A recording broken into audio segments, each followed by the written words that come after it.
there's nobody that is more relevant to do that work for us today is our dear sister, Dr. Bola Faleye. She's the one who's going to share with us. She's a medical doctor. She has an MPH. She is a consultant, and she's been dealing in this. She has the wisdom of God, and today we're going to listen to her as she shares some part of this. Remember, wisdom is not hearing. Wisdom is what? Either hear this word of mine, what? And do it them. So it's not just about hearing it. It's also about doing it. And that's what it's going to be. So let's put our hands together as our sister, Dr. Bola Faleye, comes to share the truth with us for this time. You are not clapping well. Can you clap well? Can we clap well? Thank you. Thank you. If you're watching from home, you're welcome. Just send this to anybody. Let it go viral. This is a very relevant topic for people who need it. Thank you. God bless you. You're welcome, Dr. Bola Faleye. Praise the Lord. Praise God. Okay, it's a pleasure to be here again to talk about a very important topic that I'm sure many of us have been thinking about, must have spoken about as well. Things are changing. We thought the vaccine would give us the solution, but we are hearing there's another wave. Let's pray. Father, in the name of Jesus, we thank you for this opportunity we have to discuss and talk about your will for us to be healthy. We thank you for the wisdom you have given. We thank you for the wisdom that is available for your children to tap into. We pray this afternoon that will be not only be hearers, but also doers of your word in Jesus' name. We pray that above all, you, the Lord, will keep us in good health and in prosperity, even as you have promised, because we have prayed in Jesus' name. So the topic for our talk this afternoon says, beat COVID-19 before you catch it. And with a subtitle, Prevention and Self-Care as a Lifestyle. You see, healthy living must become our lifestyle. We should not be reacting and reacting. There's a new disease. We are afraid and then we are reacting. This thing is happening in this place, then we are reacting. We should be in a constant state of good health. Like the book of Ephesians said, I know I've talked about that before.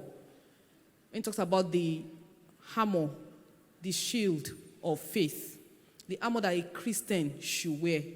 And like we said a few months back, that often we think it's just all spiritual, but there's a physical part of it as well. Because faith comes by what? Hearing. And hearing by the word of God.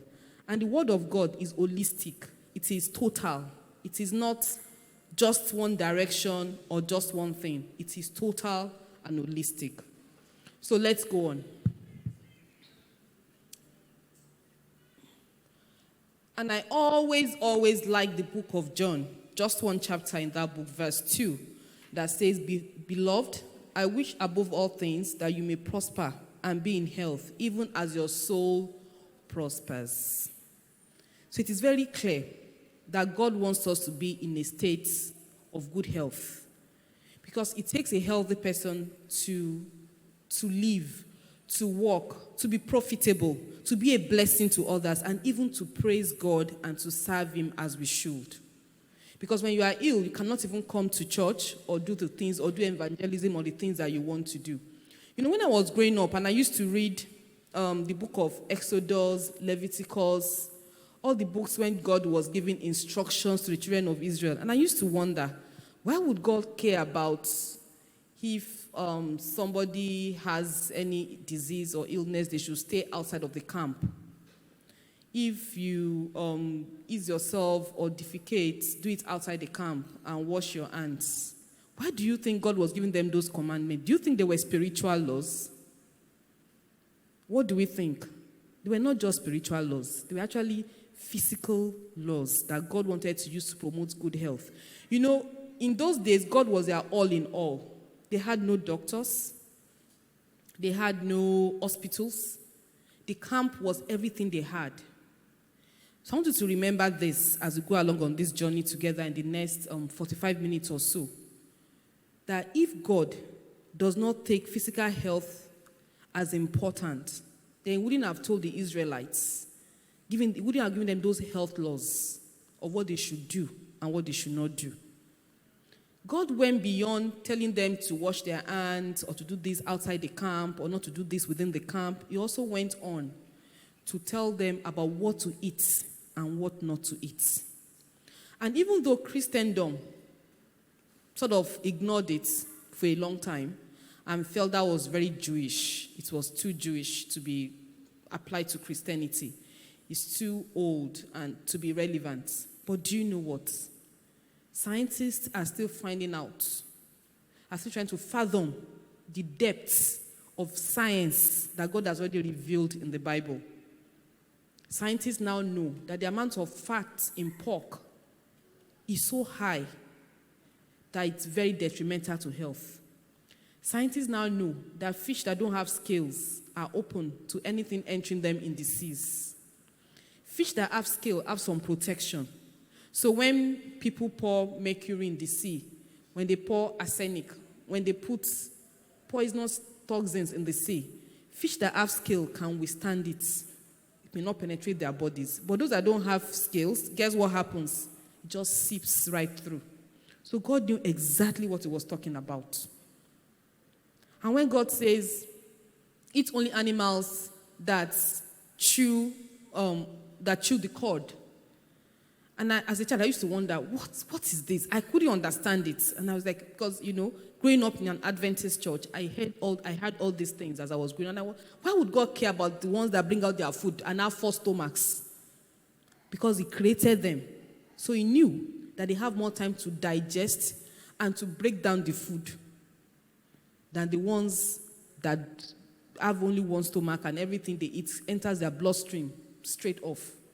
So God knew exactly what he was doing. Remember, Pastor shared something with us. I think it was Pastor about a friend he has in Canada that has a lot of animals and was producing milk. And he told you never takes that milk from his own farm. And Pastor said he asked him why. And he said, because those cows are just in a ranch. They don't exercise. The milk they produce is very high in fat. He doesn't even want it for himself because he knows. So God knows exactly what he's talking about when he says he wants us to be in health and to prosper even as our soul prospers. But are we going to take spirituality out of it? No. We will not take, because God is still the one that is above all and that gives the grace to be in good health. So you cannot divorce one from the other. When God gave those laws to the Israelites, he did not tell them to stop praying. He told them to wash their hands and do these things and then come into the camp, to the tabernacle and pray. So these things work together. And that is why I also like this slide that talks about how God made us. We are made of spirits, the body, and together the spirit and the body make up what? A living soul.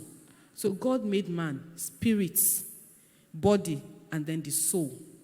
The Bible says God made man from, the sand from the earth, and then he breathed into man the breath of life, and man became what? A living soul. So God made man spirit, soul, and body. And so that we'll not narrow our discussion this afternoon to only physical things. Remember, even the World Health Organization knows that health is beyond physical, right? That health is a state of complete physical, mental, and social well-being, and not merely the absence of disease or infirmity. Somebody may be saying they are not physically sick, but there's something going on in their lives that's affecting their mind, and that will result in something affecting their bodies eventually. So we're going to talk a bit about that as well. This very important discussion about what determines how healthy a person should be. We know it in science, in medicine, in epidemiology, that the environment you live in determines how healthy you are. What you got from your parents also plays some roles, and then the lifestyle that you live. Oftentimes, the first two may not be in our control. Are we together? many times you may not be in control of the kind of environment you live in. Sometimes we're able to modify our environment. Heredity, there's absolutely almost nothing you can do about that. But there's something you can do about your lifestyle. It is actually in your hands. You determine the kind of life that you want to live.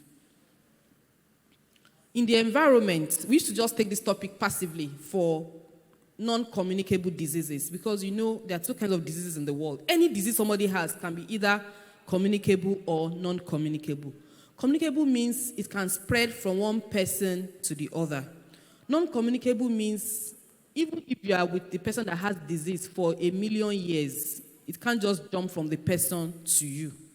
But we know some diseases are communicable. That means when you spend time or you're in the same vicinity with somebody who has the disease, it can easily spread. So we used to think the environment for non-communicable is just a passive thing. But we've always known that infections are very important when it comes to the environment. And that is where COVID-19 also comes in as a big issue when it comes to the environment. We know that things that have to do with upper respiratory tract infections, cold, flu, they are more common when the temperature is very low. And even before COVID-19, we know that temperate countries like United States, Canada, they've always had issues with cold and flu. And you know why? These viruses thrive when the temperature is low. So the environment plays a role in infections. That's why in Africa, for example, malaria is very rampant in Africa. You know why? Because these insects that spreads the germ that causes malaria thrives when the weather is hot and humid. That is when it can lay its eggs, and the eggs can hatch into more mosquitoes. I'm sure we all experience it. When the rainy season starts and the weather is warm, you see more mosquitoes. When it is cold during Harmattan, you may not see so many of them because that weather is not favorable for their reproduction. So remember the role the environment plays. And what we can do is to take advantage of the environment we are to protect ourselves. We are going to be taking all these things and holding until we get to that place where we talk about the specific things we need to do. Radiation, we know radiation, that is some invisible rays that are very damaging, like the ones that when you throw an atomic bomb, for example, they determine health, but they don't occur commonly. And then, of course, climates, when there are climatic issues like maybe volcanic eruptions or flood or hurricane, they can actually affect the health. Those are things in the environment that can affect the health. But infections, what is actually very relevant to our discussion today. And in case we've forgotten, let's always remind ourselves that our parents can be absolved of any faults. Because the genes we get, I always say, and I'll always continue to say it, are like loaded guns. The genes you get only load the guns. It's your lifestyle that pulls the trigger. So if your parents were hypertensive or diabetic, it is not automatic that you also have to be diabetic or automatic. It means that you got genes that may have the tendency, and you may not even get those genes, but let's assume that based on chance and probability, somebody gets those genes. Is it automatic that they must also become hypertensive? It is not. You can choose, make yourself resistant to it by choosing your own lifestyle. And for you to know that genetics does not have a lot of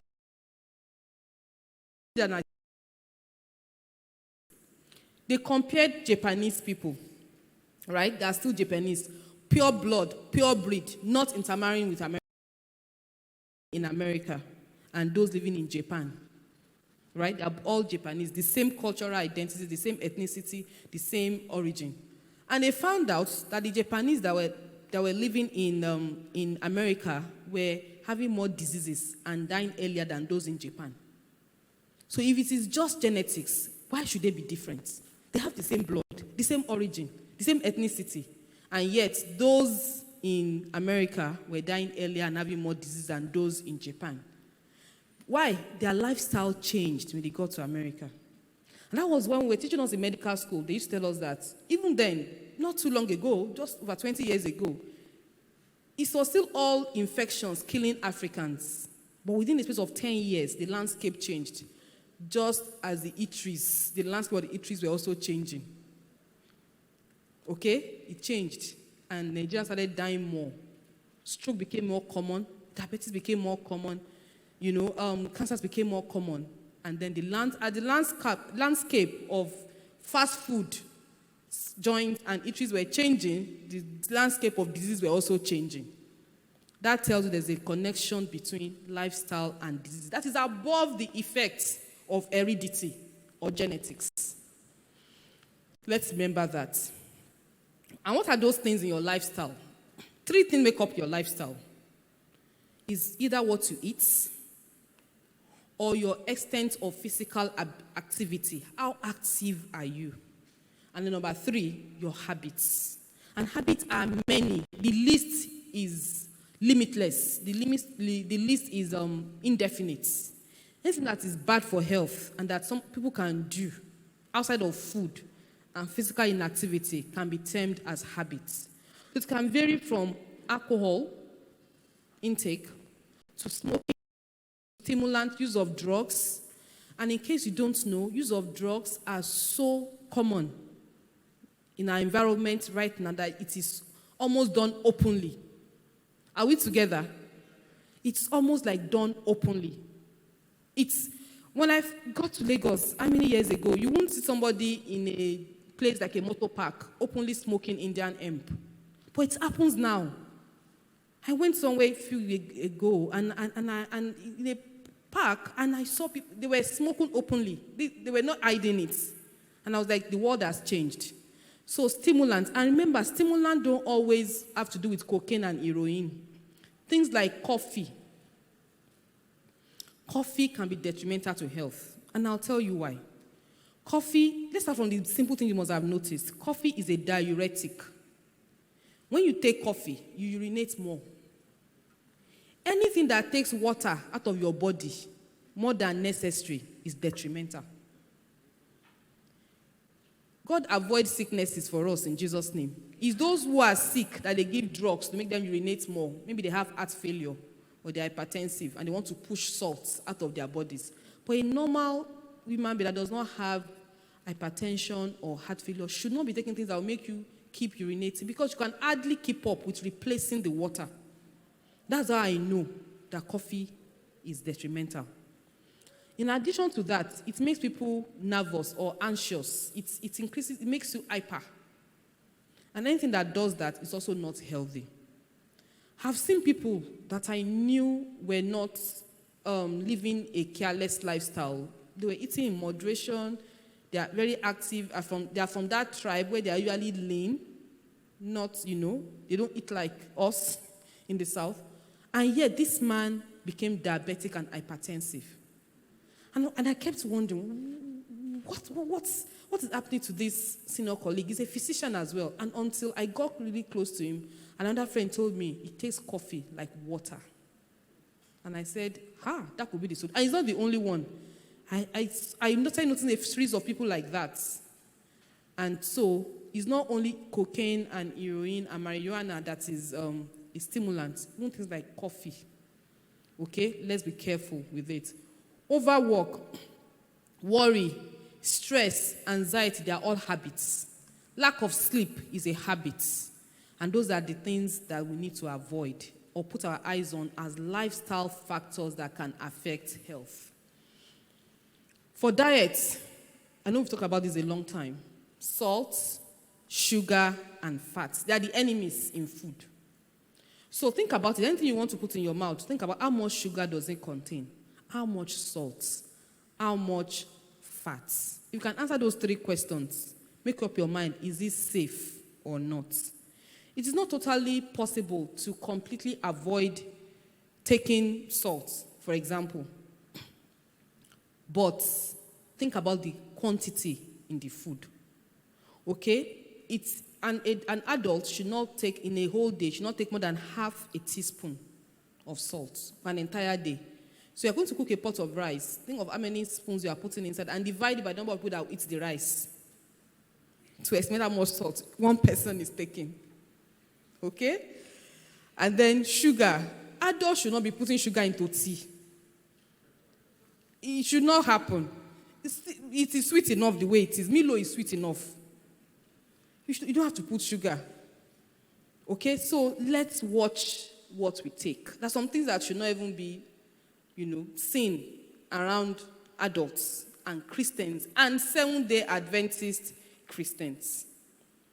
Many of us are still struggling with soda and carbonated drinks and, all those fizzy drinks that we like. I saw a colleague I've known for years, and I saw him maybe after about 6 months. And I said, what happened to you? You look so trim. He's always been a chubby guy. You could have said he got the gym from his parents. From the time I knew him, he was always a chubby, guy. And I saw him looking all trim. And I said, come, what did you do? And he said, I stopped taking carbonated drinks. Completely. 0. I don't take any juice, anything. I just stopped. And that was the only. I said, any other thing? He said, nothing else. And I said, wow. So living healthy is not just one thing. It's a combination of many things. And all of them have roles to play. So doing that alone, it did not change even the amount of food he was taking. It was just that it did. He said nothing. And I said, no, he said nothing, just water. And I saw it in him immediately. And do you think he's not healthier? I'm sure he's much more healthier. And then, of course, fats, fried foods, processed foods, all the eateries that we like. That is where we get the fats and the sugar and the salt from. So let's watch it.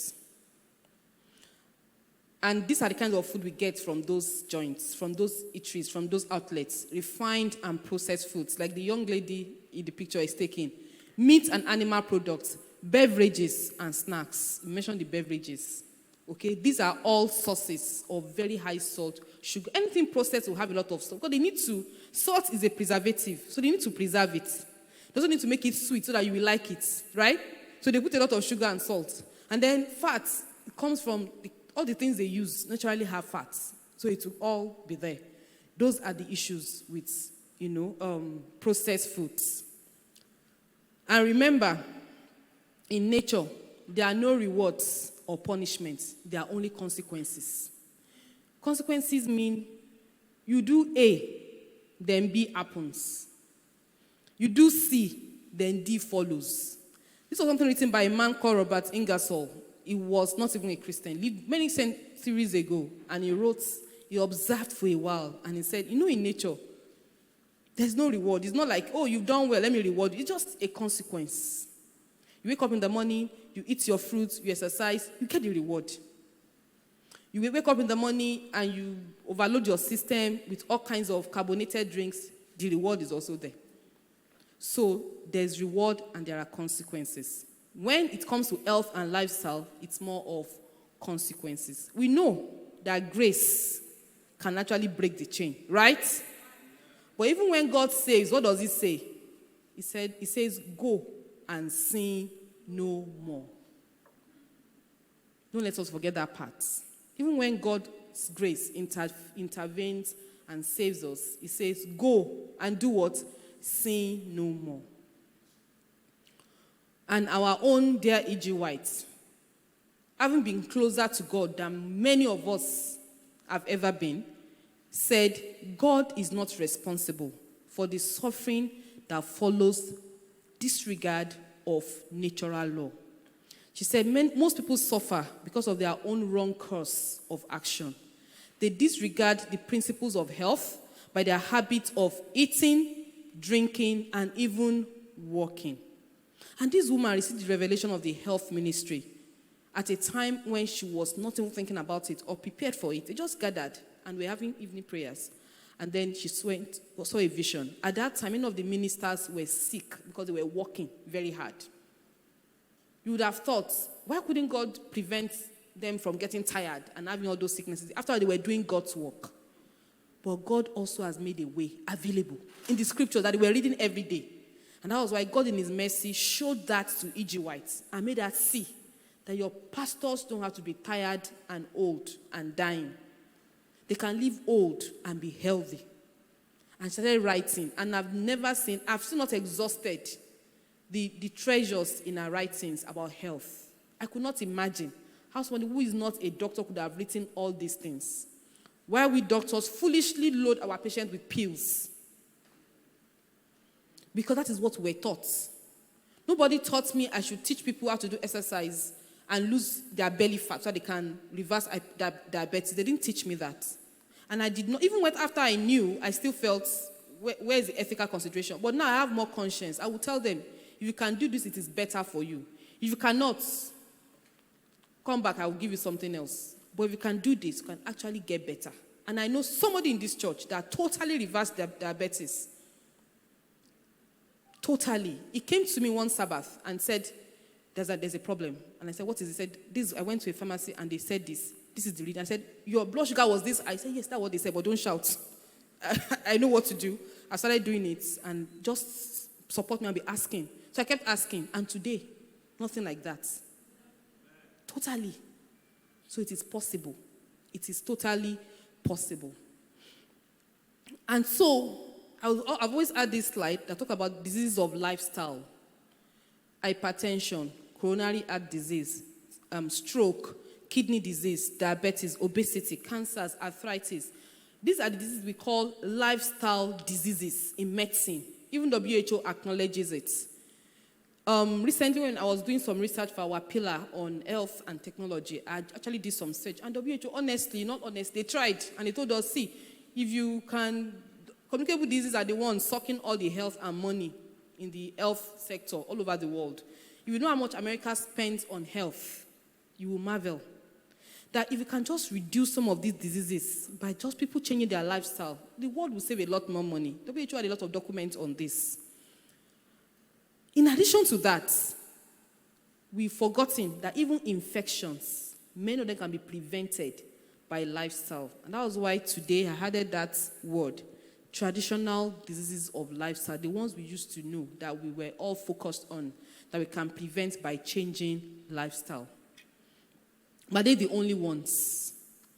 Now, these diseases, WHO had a reason, because look at these statistics. All over the world, both in high income and low income, stroke is the number one cause of death. Can you believe that? And like I said, many years ago, when I was in medical school, that was not the case. Stroke was not killing more people than malaria then. But now, stroke is number one killer of people in many countries in Africa, including Nigeria. What of heart attack? Number 2. Okay? And other things follow.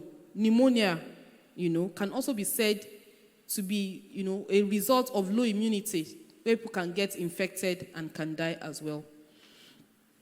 So, I asked a question. Is this still true in the COVID-19 era? Is stroke and diabetes and heart attack still the top killers? The answer is yes. In 2020, in spite of all the spikes and the waves of COVID-19 that came, stroke was still the leading cause of death. In fact, COVID-19, having killed 1.6 million people, was just number 6. Can you see that? That tells you those communicable diseases are still important. And guess what? They are linked to COVID. In fact, people have theories that many of the deaths they counted as being due to COVID in countries like America were actually other things that people had already. They were already hypertensive. They were already diabetic. Our black Americans were already overweight. They were already the diabetic, they are the ones that will get too obese to even move. So it was there. That's why it became almost a racial thing in America, because they were dying more. The white people, once there is sun, they are out, exercising and running over the place, losing weight. And our brethren will sit down and not exercise and get overweight and get too obese. Okay? So those things were still killing more. In spite of the prejudiced or let me say, data that was killed, stroke still came out number 1 as number 1 killer all over the world, in spite of COVID-19. It is true that COVID-19 tipped down, reduced life expectancy because more people died, obviously. I mean, those 1.6 million were people, human beings, that maybe would have stayed alive if not for that infection. So the question we're asking ourselves this afternoon is, can COVID-19 be a disease of lifestyle? Remember that list I showed you, the ones we call disease of lifestyle? Can we add infections like COVID-19 to it and say it's also a disease of lifestyle. Before we answer that question, let's learn a bit more about that virus. So COVID-19, that is actually a shortened form or acronym for coronavirus disease 19. Coronavirus being a group, the name we give a group of viruses. We've always known them in medicine. You know why I call them corona? Apologies to corona school. They look like flowers. They have those petal-like things. We call them coronaviruses. They taught me microbiology. They're a big group of viruses. And because this one came out in 2019, so CO is from corona, right? VI is from virus, and D from disease. And because it came out in 2019, at least became recognized or identified in 2019, December, it's called COVID-19, 2019. It's actually called by a virus called SARS-CoV-2. SARS is an acronym that means Severe Acute Respiratory Syndrome. These viruses are not new. They are notorious for causing severe difficulty in breathing. And they were more common in Asia. You've heard of things like bird flu, all those flu that you used to hear about, pig and all of that. They've always been more common in Asia. So we used to study it in medicine as an emerging infectious disease. It was just coming up. It's the same family that caused COVID-19. We are not going to talk about all the conspiracies, how it came about. Did it just wake up from a lab somewhere? The evidence are there. You can go and read them up and make up your own mind where the viruses came from. But the fact remains that let's be in a state of stable and healthy living, such that whatever they bring up, be able to withstand the evil days and the trying, diseases. So it's an envelope virus because some viruses are naked. Some of them have a covering around them. They don't have cell walls, but they have something, like an envelope. And so when you have viruses like that, when they have those envelopes, they can survive for long when the temperature is low. Especially room temperature in America is different from room temperature in Nigeria. You know that. And room temperature can boil water for some countries. So my point is, room temperature is not room temperature everywhere. But even over there, they said it survives longest when the room temperature is low. Compared to Nigeria, where the room temperature is higher. Sometimes temperature in Nigeria can be as high as 20-something most of the time. Maybe 26, 27, 28. In the north, can be as high as 40. Okay? So those viruses don't thrive when it is too hot. And it also thrives when the humidity is low. It likes, cold, dry places. It doesn't like humid. You know what humidity means? When there's water in the air. So it feels thick and uncomfortable. The way you sweat. You don't know that the way you sweat in Lagos is different from the way you sweat in Abuja or in Kano. Because the hotness there is dry. The ones here is humid. You know why the weather here is humid? Because of all the seas. Evaporation happens and the water gets into the air and here becomes thick and very uncomfortable. That is humidity. The virus doesn't like humidity. Okay? So in case you are wondering why all those market women were chatting away and laughing at you with your mask and you never got it, this is part of the reason. Okay? It's a proven fact that hot and humid environment do not help viruses. That is why flu. Have you ever had anybody getting a vaccine for flu in Africa? Because it's not a problem to us. Because the viruses will die. And the ones that manage to get into our nose, they will die off eventually. Okay? Another fact is that the virus dies very quickly when it is exposed to sunlight. Direct sunlight. Ultraviolet rays kill it. There's something in sunlight called UV light. Ultraviolet rays. It kills the virus. And many viruses. It kills even bacteria. Do you know that E.G. White wrote a book, one of the, Health and Healing, one of the books, and she said, ministers, church members, Christians, open your windows and let sunlight come into your house. It kills, I don't know how she knew, it kills germs and bacteria. And it is true. In the TB program, we tell our patients, open your windows, when a patient has TB, you can go into their houses, just make sure they open their windows, there's cross ventilation, there's sunlight. When we collect samples from patients, we keep them away from the sun when we want to test the sample, because we know that if we allow sunlight to touch the sample too much, the test may be negative when it should be positive, because the bacteria would have died. So TB is caused by a bacteria, and even with that, sunlight kills those germs. So sunlight kills germs. So love the sun. Next, I want to complain about how hot the sun is. Remember that the sun is your friend, a true friend. Okay?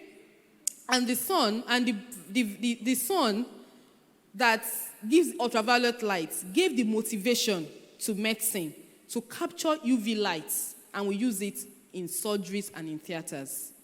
So when you go to developed countries where you wonder how do they contain germs in some labs and hospital settings. I remember going somewhere in Ado-Ekiti, and we were discussing, and our lab scientists from the state said, this hospital, is a tertiary institution, but you have to open your windows.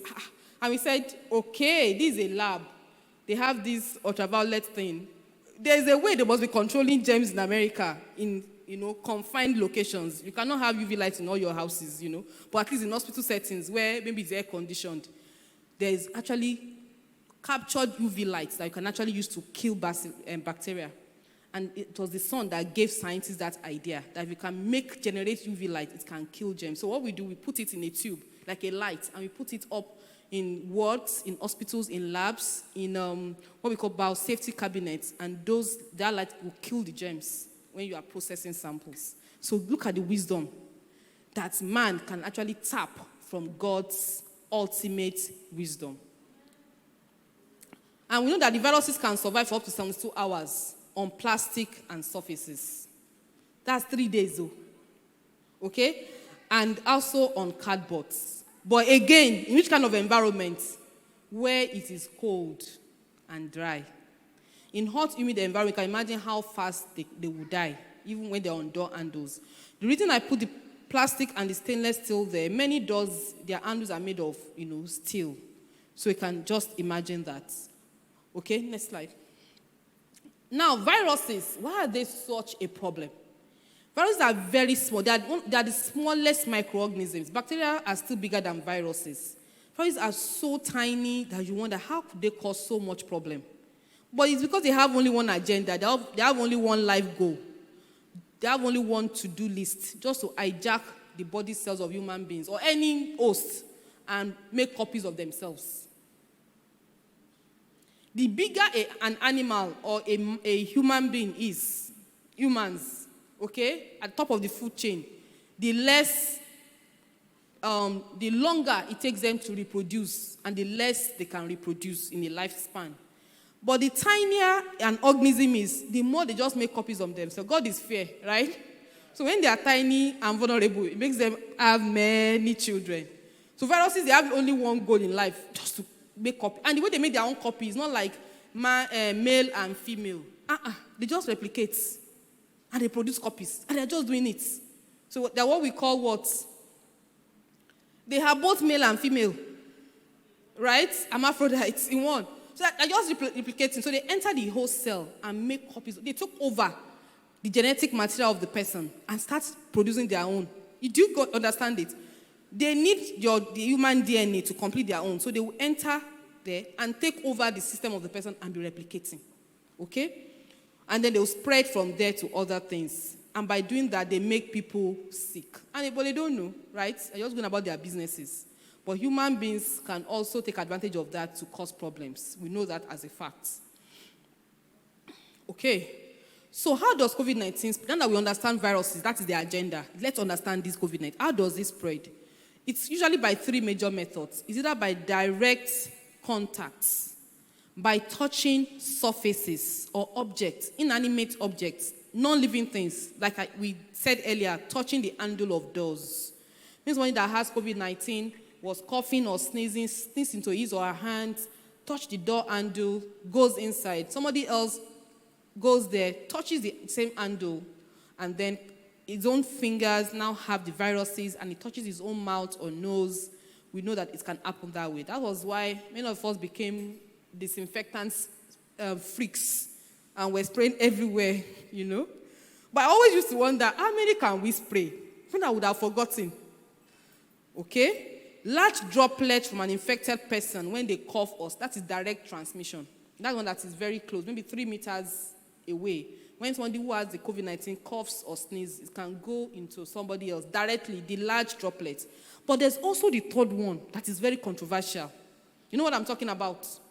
The airborne one. Is it true that COVID-19 virus can behave like TB, get into the air and float for a large distance? Because the person that has COVID-19 and is coughing, it is true they bring out thick, big droplets like saliva, but they also bring out thousands and millions of tiny ones that you cannot even see. And those ones can become very dry easily and become very light and float and float and float and travel long distances and stay around for a long time, especially if it's in an enclosed environment. That is a possibility. WHO has said maybe, maybe not, but it's a possibility. But you know what? Fortify yourself. You may not be able to control all these things, all these means of transmission that we have discussed, but fortify yourself. Because it is known, a scientific medical fact, that the risk of infection depends on about 3 things. The quantity of the virus emitted that the person gets in, which can depend on the distance, right? The duration of contact, how long was the person there for? And what? The immunity of the person. Are we together? The personal immunity. You will hear 10 people went to the party. 1 got sick, 9 did not. Or 5 got sick, 5 did not. Why is there that preferential treatment? Why are some people coming down? It's a phenomenon we know in medicine. And it comes down to what? Individual or personal immunity. So what is immunity? Immunity is the ability of an organism, like a human being, to resist a particular infection or disease by the action of specific antibodies or white blood cells. What this big grammar is saying is that in every human being, God has put some natural fighters that we call antibodies. And they come in various forms. Some of them are what we call white blood cells, because they don't carry the red hemoglobin that makes blood red. They are also in the blood, but they are fighters. Do you know that even for newborn babies, God gives them this immunity through their mothers. Some of it while they are still in the, during pregnancy, some of it through the mother's breast milk. Children get immunity. And you know why God needs their mothers to give it to them? Because God knows that these blood cells, these soldiers, the more they see the germ, the more powerful they become in fighting the battle. So, for example, somebody who has never had malaria before, they can die from malaria. An adult, you know why?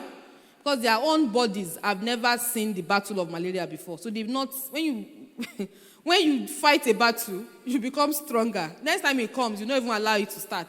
And if it comes, if it affects you, it will not be much. But somebody who has never seen the disease before is new to it, and this can easily harm them or kill them.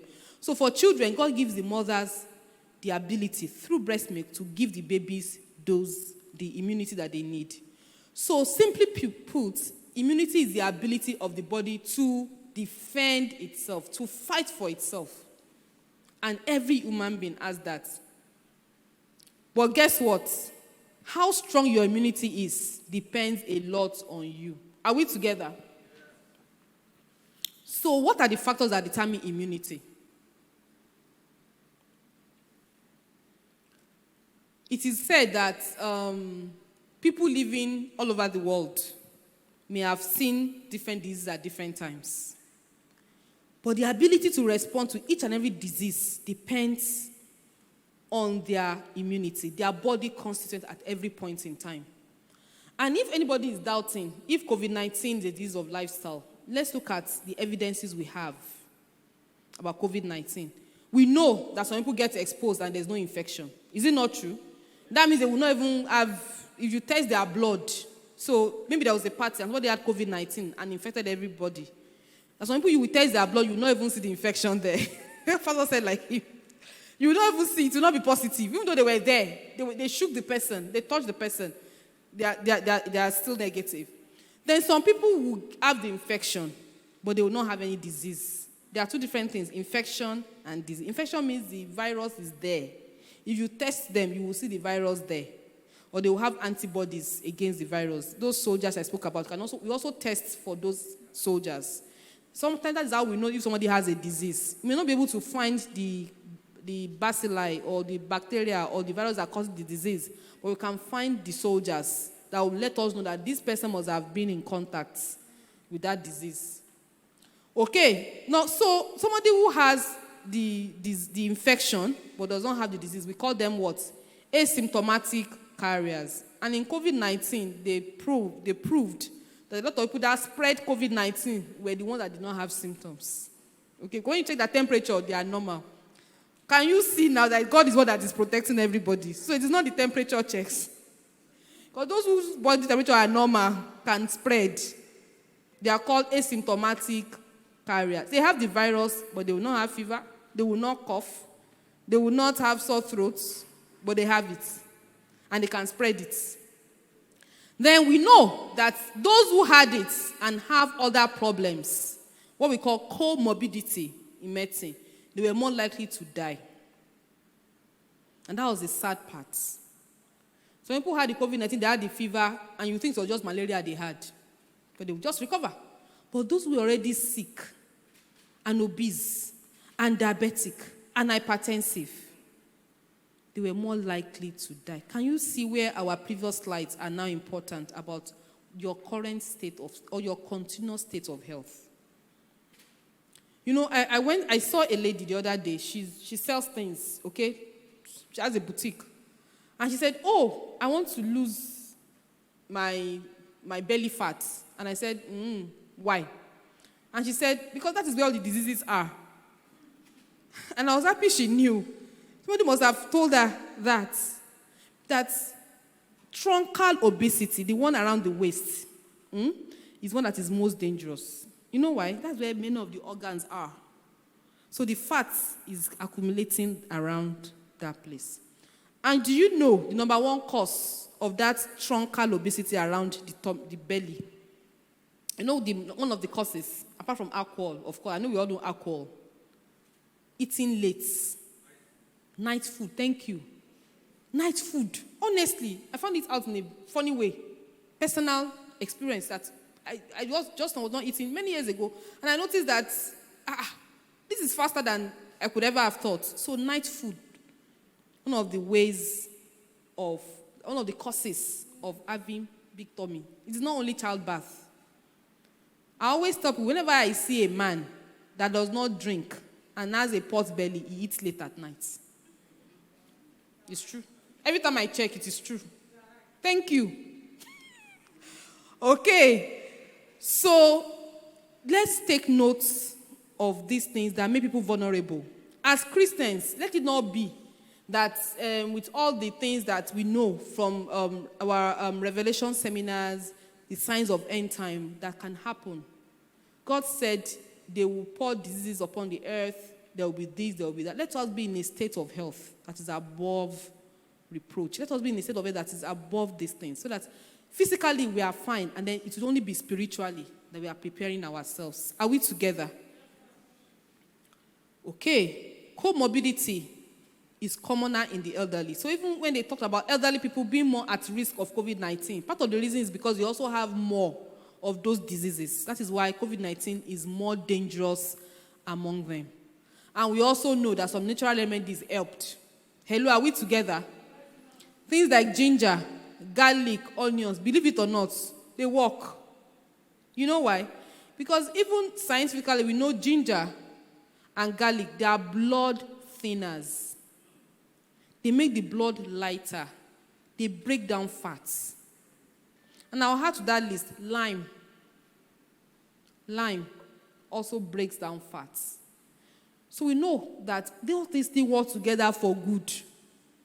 Maintaining a healthy weight and also using natural things that God has. You know how cheap these things are? They are not as expensive as the vaccine or the drugs. That's why people overlook them and think they are not important. So we have those evidences. So let's have a new start. The shield of faith. What are those things that determine immunity? What is that shield? That I call the shield of faith because they are from the word of God. Okay? Sleep. Minimum of 7 to 8 hours of sleep per day for adults. And for children, even more. Just sleep earlier so that I can wake up earlier. Honestly, most of the body repairs happen between 10 p.m. and 2 a.m. Most of the repairs. That is why, have you ever observed that when you sleep late, maybe like after 12, even if you wake up at 8, you will still feel groggy. Have you noticed? You will still feel like you didn't sleep, even though you got 8 hours. So let's say you worked till 1 a.m. and you woke up at 9 a.m. In fact, you ate the day. You still be feeling, oh God, I have a headache, or I have this, or I have that. You know why? Because the repair was supposed to happen between 10 to 2 a.m. and you were not there when the body repairers came calling. You were firing on all cylinders. So the repair did not happen. So when you woke up, you are still feeling, I have a headache. No matter how long you sleep afterwards, it takes days for you to recover. Okay? So that is why. So let's try and get, you know what the Bible says? It says God gives his beloved sleep. So sleep at the right time is also spiritual. Pastor, am I right?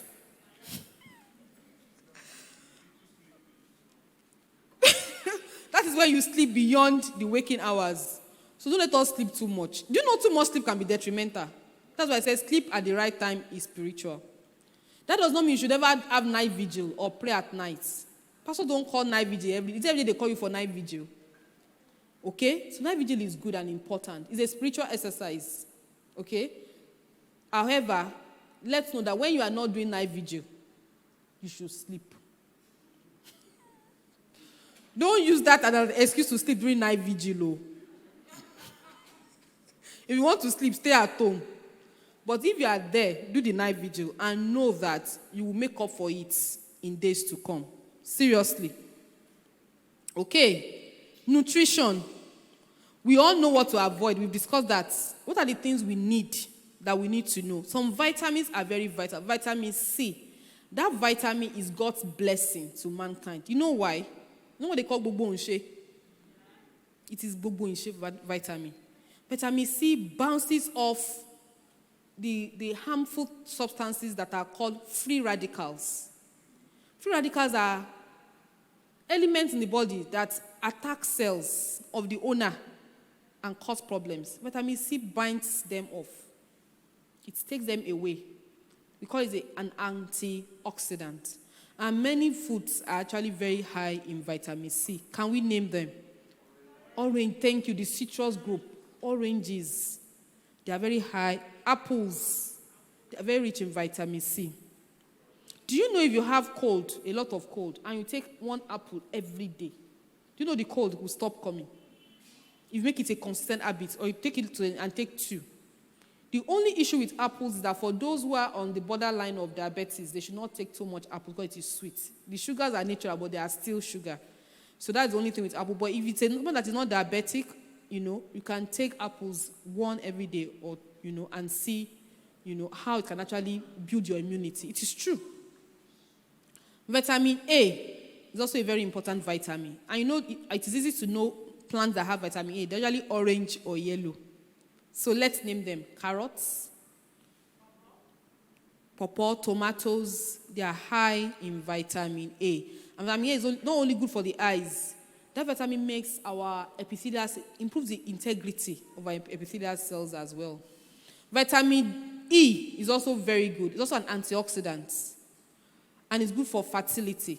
Vitamin E is also very good for fertility. Vitamin D is very important vitamin that is good for immunity as well. In fact, it is actually very important. So important that it is, as studies have shown, that those who have a high level of vitamin D have less infections, have less cancers. Can you believe that? And what is the most important source of vitamin D? The sun. Can you understand? So the sun has many benefits, apart from killing germs directly, dealing with those our enemies directly.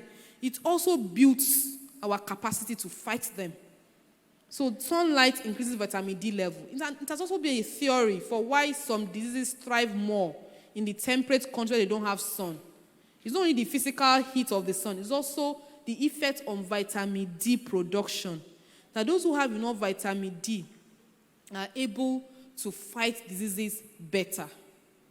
Another theory why African Americans might have had more COVID-19 is because their skin was designed to have a lot of sun. So partly it is not their fault. And since they were shipped away against their will to a place where there's no sun. Some people go naturally by immigration. Some people found themselves there because of slave trade. And so their skin is different. It was meant to take more sun. Because the skin is black. So we have, we have melanin, and we need more sun to make our vitamin D. But they are in a place where it is so cold. So their body demands more, and they're getting less than the white person. That's another theory why many African Americans were succumbing to COVID-19 more. So we have black skin. We're in the sun. Let's tap it. During COVID-19, I think it was the second wave now, first wave, there was something they called the sunlight challenge or something, when some people were actually walking in the sun for 2 to 3 hours every day. And the sun that shines between 10 a.m. and 3 p.m. is the best to produce vitamin D. A lot of stress. Stress is another enemy of immunity. You know what stress does? It makes everything in the body to slow down. Makes the antibodies sluggish. Make them tired. Okay? Stress results in high cortisol. Cortisol is a steroid. And steroids, everybody knows that steroids affect immunity. So when somebody is stressed, the stress hormone called cortisol. So the body responds. Whatever you are feeling in your mind, the body responds. And the response is, this person is, your body will be telling itself, hey, this is my owner, is stressed. Let me help him. Then cortisol will go up. And unfortunately, when cortisol goes up, the antibodies will get tired, and then they'll be more sluggish in responding to, diseases and infections. So we can also take supplements, okay? Vitamin C, vitamin D, zinc. But my point is, eat your way to health. Are we together? Eat your way to health. You can actually eat more and eat more of these things so that those vitamins are very expensive. And the prices spiked during the pandemic. Okay, then obesity and diabetes, obviously, they reduce immunity. Let's move faster now. So fresh, new starts is what summarizes everything we have said. That's about N for nutrition, E for exercise, W for water, S for sunshine, T for temperance. Temperance is about your management of your emotions, your habits, your emotions, all those things we call habits. Is to manage them through temperance. Air, rest, and what? Trust in God. I always like showing this slide that shows that we are a peculiar people. We are a chosen generation, and we should exhibit it, like the people in Loma Linda did in this study done as far back as 2005, when they were found to be the longest living people in America. And what is peculiar about Loma Linda? They are Seventh-day Adventists. Next slide. And Hippocrates, in case you want to look at the medical aspects, said many years ago, before Christ was born, that to have good health, it is simple. Give every individual the right amount of nourishment. Not too much, not too little, and would have found the perfect way to health. I'm going to skip through the next couple of slides because Dr. Bonju, our in-house psychiatrist, is coming tomorrow to talk about the effect of mental health on overall well-being. My role is just to tell us that there's a connection between the body and the mind. Dr. Bonju will come tomorrow to tell us about the help that is available if anyone has issues that has to do with their health, mental health, or their health.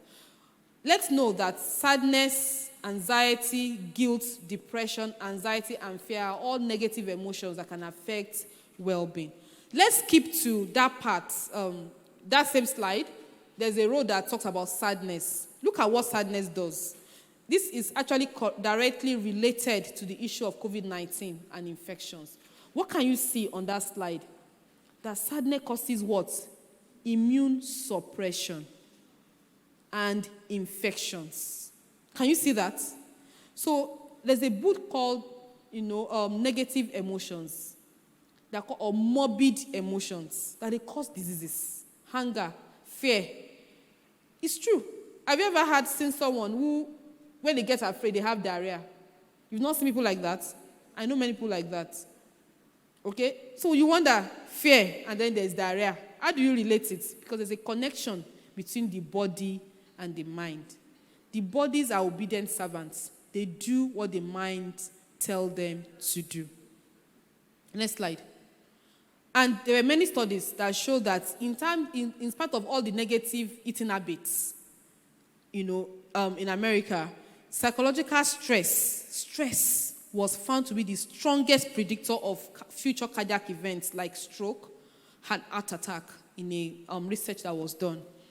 And even among women, they said personal commitments, conflict between career, personal commitments to their children, to their friends, to their spouses, was a major factor that was associated with heart disease in women. So we know that the body and the mind are linked.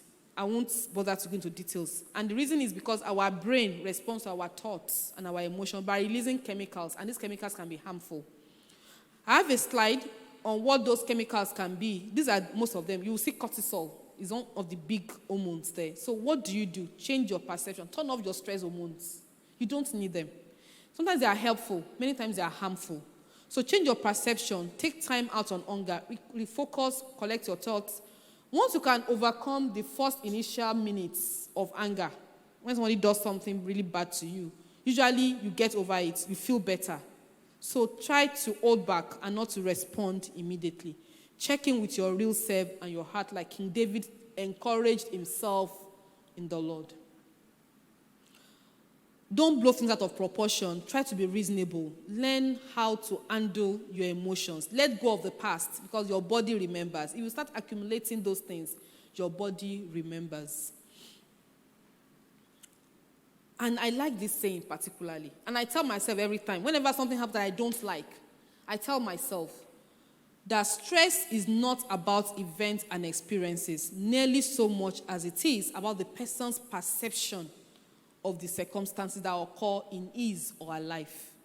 A person's stress level has a lot to do with what the person believes. So you have two people, the same thing happens to them. One person will go down for it and will never get up again. The other person will bounce back. The same thing happens to them, but they have different personalities. Take control of your personality. Anytime something happens, I try to just tell and you can actually master your personality. I just tell myself, this kind of thing can happen anytime. And the way I respond, I choose to respond like this. I've told somebody in a meeting before, I choose to believe that this is what you said. That is, everyone said, you are free to believe what you like. I said, I believe it. And it happened like that. This is what I choose to believe. And Charles said, life is 10% what happens to us, and 90% how we respond to it. Things can happen outside your control. What is within your control is how you respond to it. Create a gap between what happens to you, the stimulus, and how you respond. Dr. Bonji will come to and tell us more how to, determine that response and how to control the response that we are given.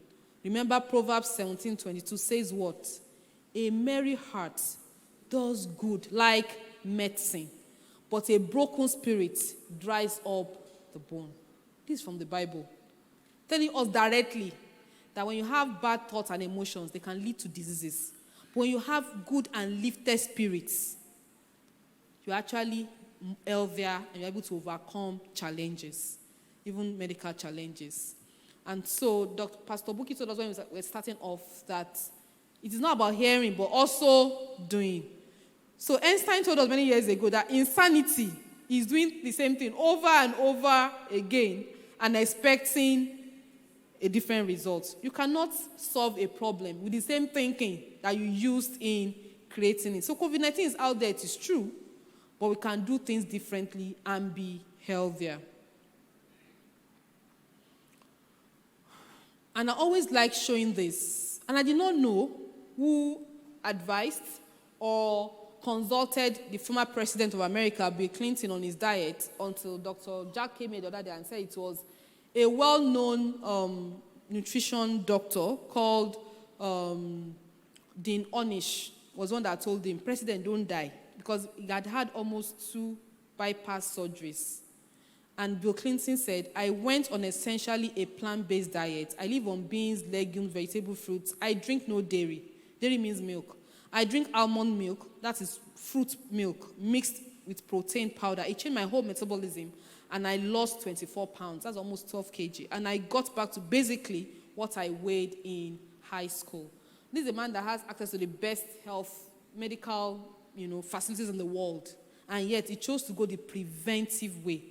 That's why our topic today says, beat COVID-19 before you catch it. Prevention and self-care as a lifestyle. And consider this: faith in God, spirit of benevolence, choose to think and feel differently, choose to forgive, choose to love, choose wholeness, ask God for wholeness, pursue it diligently, and choose to trust God. That's from Barack Obama. In summary, build your immunity. How do you beat COVID-19 so that you will not catch it?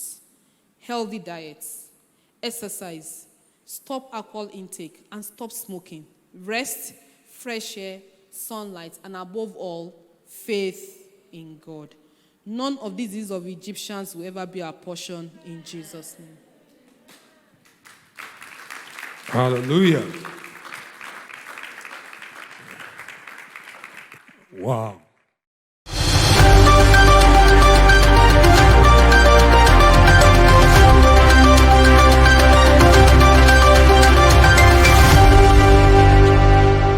It is not, may the Lord not make us hearers alone, but doers of the word. Amen.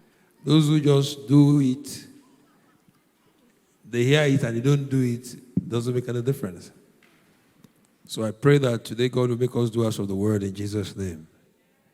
We are running very, very late.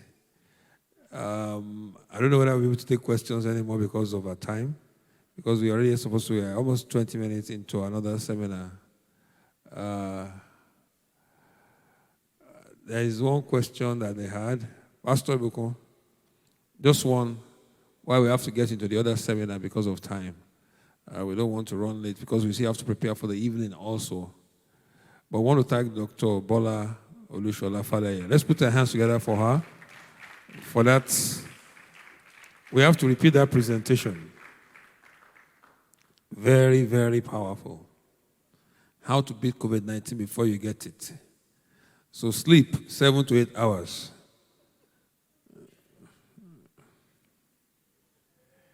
What's you're laughing? With God, all things are possible. Amen? She talked about sunlight. Sunlight challenge is the greatest thing against COVID-19. Sunlight. Walk in the sun and you get vitamin D3. Vitamin D3 prevents you from lung disease. Hallelujah.